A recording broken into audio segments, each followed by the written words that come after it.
निराशा मनुष्य के हृदय का ऐसा भाव है जो जीवन की रफ्तार को रोक देता है। जीवन का सफर ठहर जाता है। ऐसी निराशा हम सबने कभी ना कभी जीवन में अवश्य देखी है। जब लगता है कि संसार शत्रु है, हमारे सुख का मार्ग सदा के लिए अवरुद्ध हो गया है, श्वास जब बोझ बन जाती है और जीवन का अंत लुभावना लगता है, हम मानते हैं कि आशा यदि जीवन है तो निराशा मृत्यु है। किंतु क्या ये सत्य है? आशा के अभाव का नाम क्या निराशा है? शब्दों से ऐसा लगता है, पर वास्तव में आशा और निराशा का कोई संबंध ही नहीं। वो कैसे? एक बार विचार कीजिए कि आशा क्या है। हमें संसार पर और समय पर विश्वास है कि यदि समस्या है तो समाधान भी होगा, यदि इच्छा जन्मी है तो उसे पूर्ण करने का उपाय भी होगा, यदि कोई मंजिल है तो रास्ता भी अवश्य होगा।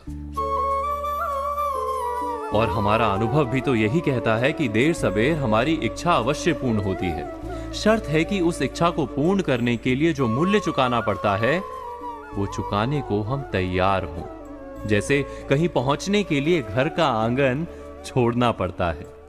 घर छोड़ने का मूल्य चुकाने वाला अवश्य मंजिल पर पहुंचता है। श्रम करने वाला परिणाम अवश्य पाता है। अर्थात जो जीवन को समझता है उसके हृदय से आशा का नाश हो ही नहीं सकता।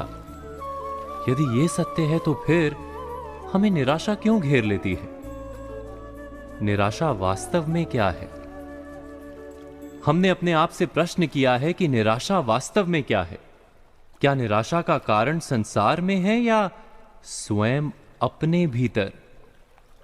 हम जानते हैं कि संसार में श्रम करने वाले को परिणाम अवश्य मिलता है, किंतु आराम और सुविधा का त्याग करना पड़ता है, सुरक्षा को छोड़ना पड़ता है।